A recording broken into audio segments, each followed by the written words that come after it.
Tahukah Anda bahwa apapun yang terjadi pada manusia, tidak ada satupun yang kebetulan.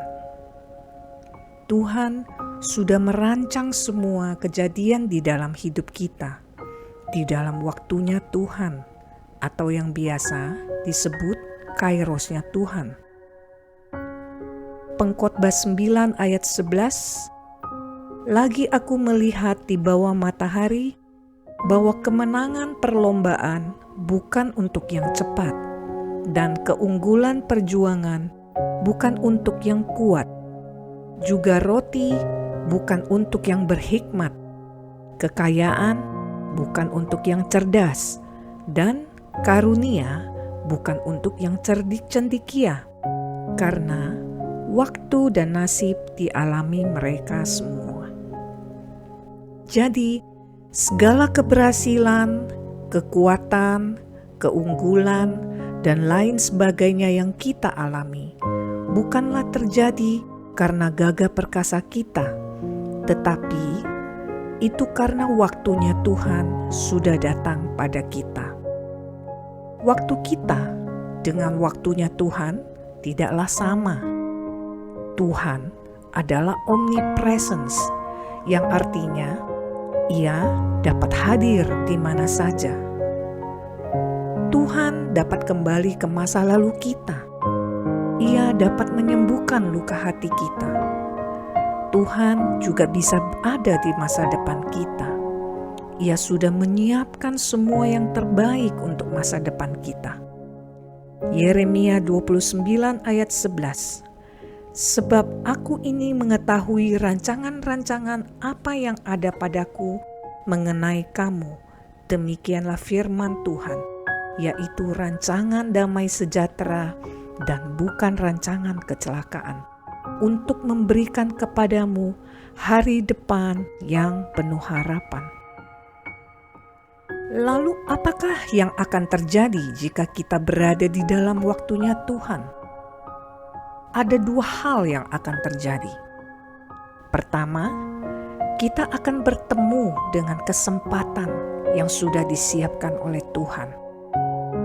Lalu yang kedua, kita akan bertemu dengan orang-orang yang tepat yang bisa membantu kita.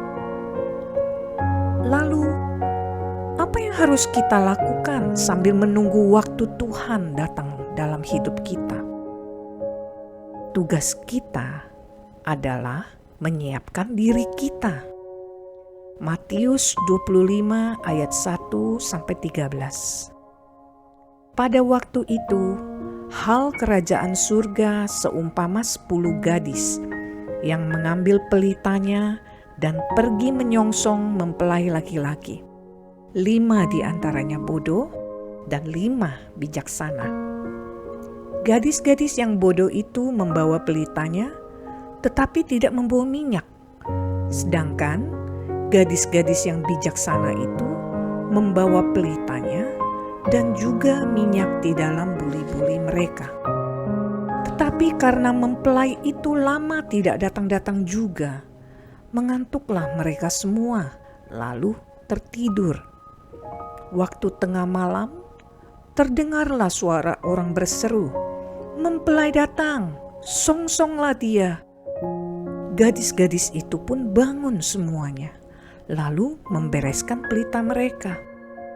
Gadis-gadis yang bodoh berkata kepada gadis-gadis yang bijaksana, "Berikanlah kami sedikit dari minyakmu itu, sebab pelita kami hampir padam." Tetapi jawab gadis-gadis yang bijaksana itu, "Tidak, nanti tidak cukup untuk kami dan untuk kamu. Lebih baik kamu pergi kepada penjual minyak dan beli di situ." Akan tetapi, waktu mereka sedang pergi untuk membelinya, datanglah mempelai itu dan mereka yang telah siap sedia masuk bersama-sama dengan dia ke ruang perjamuan kawin. Lalu pintu ditutup. Kemudian datang juga gadis-gadis yang lain itu dan berkata, "Tuan, Tuan, bukakanlah kami pintu." Tetapi ia menjawab, "Aku berkata kepadamu, Sesungguhnya aku tidak mengenal kamu. Karena itu, berjaga-jagalah, sebab kamu tidak tahu akan hari maupun akan saatnya.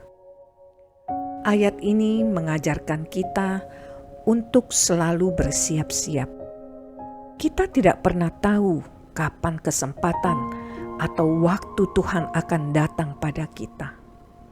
Karena itu, lakukanlah persiapan diri dengan baik setiap saat.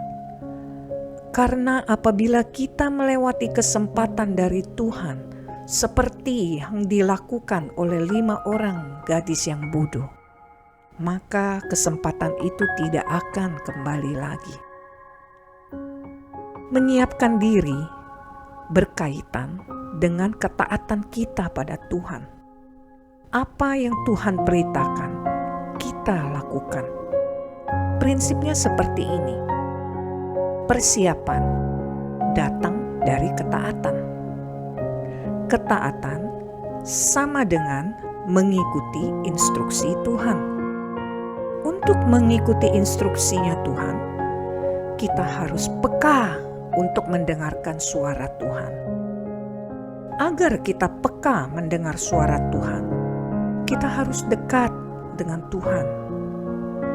Terakhir, cara kita untuk dekat dengan Tuhan adalah dengan membangun hubungan yang intim dengan Tuhan, yaitu dengan berdoa, membaca firman-Nya, merenungkan siang dan malam. Musuh dari persiapan adalah penundaan dan rasa malas. Buanglah kebiasaan menunda dalam hidup kita. Taat dan kerjakan apa yang diperintahkan Tuhan. Jika Anda merasa bahwa Anda sudah taat dan melakukan banyak persiapan, tetapi kesempatan tidak datang-datang juga, tetaplah bersabar dan tetap berjaga-jaga. Pahami dulu prinsip bahwa Tuhan mau Anda taat kepadanya dan melakukan perintahnya. Itulah yang terutama. Zakaria 14 ayat 1, sesungguhnya akan datang hari yang ditetapkan Tuhan, maka jarahan yang dirampas daripadamu akan dibagi-bagi di tengah-tengahmu. Percayalah bahwa kesempatan akan datang kepadamu. Waktu Tuhan akan datang kepadamu. Tuhan memberkati.